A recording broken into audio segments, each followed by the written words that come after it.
언제부터 저리셨어요? 라고 물었는데 한 2년 됐대. 그러면 경추 디스크라고 얘기하면 안 돼요. 안녕하세요. 한의사 김동규입니다. 이번에 말씀드릴 거는 사각근 증후군이라고 하는데 크게 말하면 흉곽 출구 증후군이라고 해요. 이게 좀 생소하잖아요. 생소한데 정말 많아요. 대표적인 증상이 팔저림이에요. 팔저림 분들이 굉장히 많거든요. 의외로. 근데 저는 한의사잖아요. 저는 이제 1차 의료기관이고 그냥 동네 한의원을 하고 있는데 정말 많은 케이스 중에 하나가 팔저림 때문에 병원 옵니다. 한의원에 들어오시는 팔저림 환자들의 대표적인 특징이 뭐냐면 저한테 바로 왔겠어요? 아니죠. 다 정형외과 갔다 옵니다. 정형외과 치료 받고 오고 도수 치료도 받고 주사도 맞고 뭐 신경성 연수도 받고 뭐 별거 다 하고 오십니다. 솔직히 말씀드려서 제가 이제 정형외과 원장님들을 어떻다 저렇다 얘기하는 것이 아니라 어찌 보면 병을 보는 관점이라든지 병을 보는 입장 자체가 조금 달라서 그래요. 포지션이 다른 거죠. 저는 이제 척추 자체를 직접 보지는 않기 때문에 척추 쪽 관련하셔서 진료를 하는 것은 정형외과 원장님들이 가장 하셔야 되는 역할인 거고, 그러나 제가 말씀드리고자 하는 것은 그런 척추적인 직접적인 문제가 아닌 그쪽에 치료를 하면서도 불구하고 저림 때문에 호소하시는 분들이 굉장히 많습니다. 사실은 저희 병원에 오시는 분들 중에 저를 가끔 이제 맹신하시는 분들이 있어요. 그런 분들이 거의 대부분 자기 팔저림을 치료를 못 하다가 결국 제가 고쳐드린 케이스들이 많은데, 이런 분들이 저를 정말 너무 감사한 경우들이 좀 많이 있어요. 그런 분들이 뭐냐면 자기는 어딜 가나 경추 디스크로 진단을 받는 거죠. 왜냐면 팔이 저리니까. 팔 저린 것들이 어떤 식으로 나타난다 이런 것들이 나타나니까. 그리고 정형외과에 가면 당연히 정형외과잖아요. 썰저리란 말이에요. 수술을 담당하는 의사분들이기 때문에 외과적인 시술 차원에서 일단은 병을 바라보게 됩니다. 당연히 엑스레이나 MRI나 찍게 되는데 거기서 보게 되면 당연히 눌려져 있거나 아니면은 좁아져 있는 것들이 보이기 때문에 그러면 척추 디스크가 문제가 있을 수 있습니다 라고 표현을 하는 거고, 그와 관련해서 치료를 하십니다. 또한 그로 인해서 치료하셔서 좋아지는 케이스도 굉장히 많습니다. 굉장히 많으나 치료를 하고도 안 되는 분들이 있다는 거죠. 정형외과적인 외과적인 처치에서 놓치는 분들이 있습니다. 그런 분들이 저희가 오시는데 많은 수가 사각근 증후군이라는 걸로 많이 진단을 하고 많이 호전을 보시죠. 사각근 증후군이라는 게 어떤 건지 말씀드리면, 우리가 척수에서 신경이 내려와서 첫 번째 관문인 척추 디스크 쪽을 지나 나오고 그 다음에는 목 옆에 있는 근육들을 파고 나와서 흉곽 출구라고 하는 부분에 이쪽 부분을 이제 뚫고 나옵니다. 결국 내 손 끝까지 가는 신경들이 이제 말초신경까지 이어지는데, 신경이 지나가는 부분의 어느 부분에서 눌리면 그 눌린 부분 이하로는 이상 감각이 나타난다, 이렇게 이해하시면 됩니다. 결국은 내가 저리다라고 하는 경우에는 이쪽으로 내려가는 신경 자체가 어디선가 정상적인 작동을 하고 있지 않다라는 거거든요. 그러면 내가 주술관절 이하로 뭔가가 증상이 저림이 나타난다면 주술관절 위쪽에서 원인을 찾으시면 돼요. 자, 여기에서부터 저림이 나타난다고 하면 여기 위쪽에서부터 뭔가가 문제가 있다라고 생각을 하시면 되는데, 외과적인 차원에서 먼저 본다면 척추 디스크가 밀려나옴으로 해서 신경을 압박하는 경우가 있고요. 그 다음에 협착증으로 인해서 척추와 척추 사이가 좁아지면서 척수공이 좁아지면서 눌리는 경우도 있겠죠. 제가 말씀드리고자 하는 거는 목 옆에 있는 근육이 있어요. 목 옆에 있는 근육이 신경이 지나가는 부분을 압박을 합니다. 압박을 하면서 나타나는 증상이죠. 그게 사각근 증후군이라고 합니다. 사각근 증후군도 저리고 경추 디스크도 저려요. 자, 그러면 우리는 이거를 어떻게 구분을 지을 수 있느냐? 경추 디스크는요, 급박한 통증 진행 양상을 보입니다.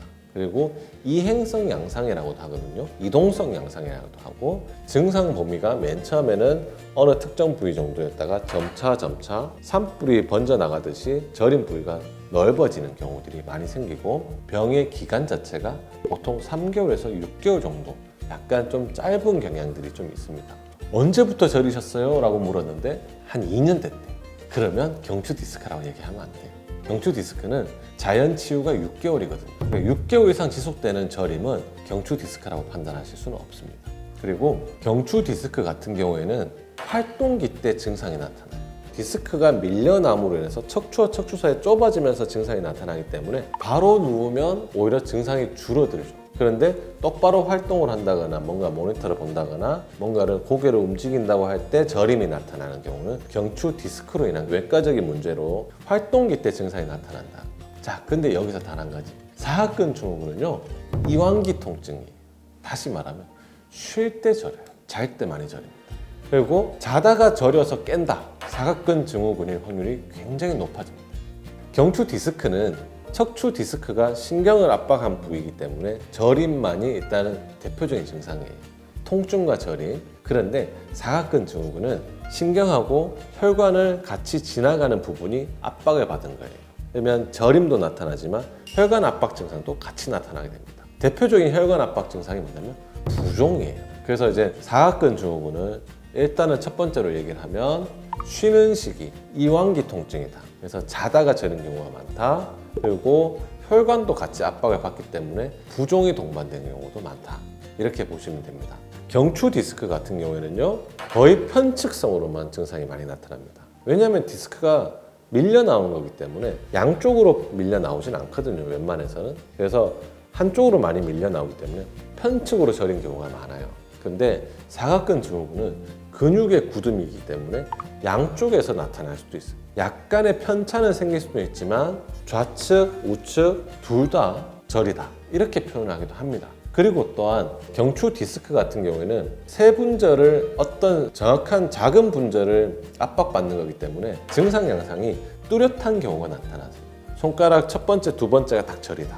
아니면 가운데 손가락이 저리다. 이렇게 나타나는 경우도 있지만 사각근 증후군은 근육이 신경을 압박하는 거기 때문에 두루두루 저리다. 저린 부위를 딱 짚을 수는 없지만 전반적으로 저리다 하는 경우들이 많이 있습니다. 이게 사각근 증후군의 특징입니다. 자, 그러면 이 사각근 증후군은 어떤 분들한테 많이 생길까요? 사각근 증후군 같은 경우에는 신경의 과민도 한 가지 원인으로 볼 수 있습니다. 사각근 증후군은 흉식 호흡을 많이 할 때 나타납니다. 흉식 호흡이 뭐냐?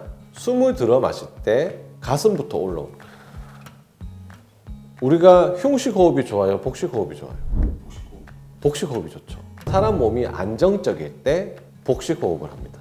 사람이 긴장했을 때 흉식 호흡을 합니다. 이게 교감신경과 부교감신경으로 나뉘는데 교감신경은 나를 긴장하게 만들어주는 신경, 부교감신경은 나를 안정적으로 만들어주는 신경인데 교감신경이 많이 항진되어 있는 사람, 흉식 호흡을 많이 하게 됩니다. 흉식 호흡을 할 때 호흡 보조근으로 사용되는 것이 사각근이에요. 그렇기 때문에 흉식 호흡을 많이 하면 할수록 사각근이 일을 많이 하게 되는 거죠. 제가 앞서도 말씀드렸듯이 이완기 통증이라고 했어요. 평소에 흉식 호흡을 많이 함으로써 사각근이 많이 긴장을 하고 있다가 우리가 쉴 때 이 긴장된 게 쭉 더 과긴장을 하면서 신경을 압박을 합니다. 왜냐? 아래 위로 되어 있는데 우리가 보통 서 있을 때는 중력에 의해서 좀 당겨지기 때문에 그 사이가 압박받는 게 좀 덜하다가 우리가 눕거나 쉴 때 얘들이 이제 그런 중력적인 부하가 적게 되면서 더 긴장을 하면서 신경을 압박을 하게 되죠. 그래서 다시 말하면 예민하기 때문에 교감신경이 많이 항진돼 있고 교감신경 항진으로 해서 흉식호흡을 하게 되고 흉식호흡 때문에 내가 결국은 사각근이 과긴장됨으로 해서 저림이 나타나는 경우들이 많이 있습니다. 사각근은 총 3가지의 사각근으로 구성이 되어 있어요. 전사각근, 중사각근, 후사각근으로 나눠지는데 전사각근의 특징은 가슴 앞쪽 부위까지 통증이 나타납니다. 간혹 환자분들은 가슴이 찌르듯이 통증이 아파서 병원을 가죠. 별 검사를 다 하고 옵니다. 그래도 안 나오죠. 사각근 증후군일 확률이 굉장히 높습니다. 전사각근이 있으면 가슴 부분 통증까지 나타납니다. 그 다음에 중사각근이 경추 디스크와 가장 많이 오해를 받는데 팔 외측면으로 해서 손가락까지 저림이 나타나는 게 중사각근의 전형적인 특징이고 후사각근 같은 경우는 날개뼈 쪽 안쪽 등 쪽 통증과 날개뼈 안쪽의 통증을 후사각근이 많이 나타납니다. 사각근 증후군이라고 진단을 받은 경우에는 사각근의 직접적인 치료, 사각근을 늘려주는 쪽으로 치료를 하고 저희가 이제 롤핑이라고 해서 젤 같은 거를 사용을 해서 저희가 직접적으로 이제 사각근을 풀어드립니다. 그 다음에 MET라고 해서 근에너지 기법이라고 하거든요. 본인의 힘을 이용을 해서 근육 자체를 늘려줄 수 있는 그런 기능들을 사용을 합니다. 그리고 복식호흡 교육을 해드리죠. 외부적인 치료는 이제 부항이라든지 침이라든지 저는 봉침을 주로 많이 사용하는 방식이고, 그것뿐만 아니라 저희는 제일 많이 중요하게 여기는 게 결국은 그게 만들어진 환경을 고쳐야 된다고 저는 얘기를 하거든요. 결국은 사각근 증후군이 나타나는 경우는 제일 첫 번째가 흉식호흡이 문제였고, 흉식호흡은 교감신경의 항진 때문에 많이 나타나고 결국은 스트레스적인 요소가 굉장히 많이 작용을 합니다. 대표적으로 사각근 증후군이 있는 분들은 잘 때 저리다고 했잖아요. 잘 때 저리면 당연히 불면증도 따라와요. 또는 불면증이 있었기 때문에 흉식호흡을 했고 그로 인해서 사각근 증후군이 나타나는 경우도 있습니다. 그래서 저희는 한약을 쓰면서 심려를 꺼트린다든지 교감신경을 조절해 준다는 쪽으로 저희가 많은 진행을 합니다. 우리가 몰라서 못 고치는 경우들이 많아요. 환자분들이 오시면 그런 게 있어요? 그래서 간혹 다른 요인들을 찾지 못하는 저림 증상, 확연히 드러나지 않는 저림 증상, 특이적으로 아침에 손이 붓고 자고 일어났을 때 손이 저리거나 자면서 저려서 깨는 경우에는 사각근 증후군을 꼭 의심해 보셔야 됩니다. 사각근 증후군은 그냥 단순 근육 이완제로 치료하는 것이 아니라 내부적인 요소를 먼저 건드려 줘야 되기 때문에 확실한 치료를 위해서는 한의원에 방문하셔서 치료를 받아보시는 게 가장 중요할 거라고 생각합니다.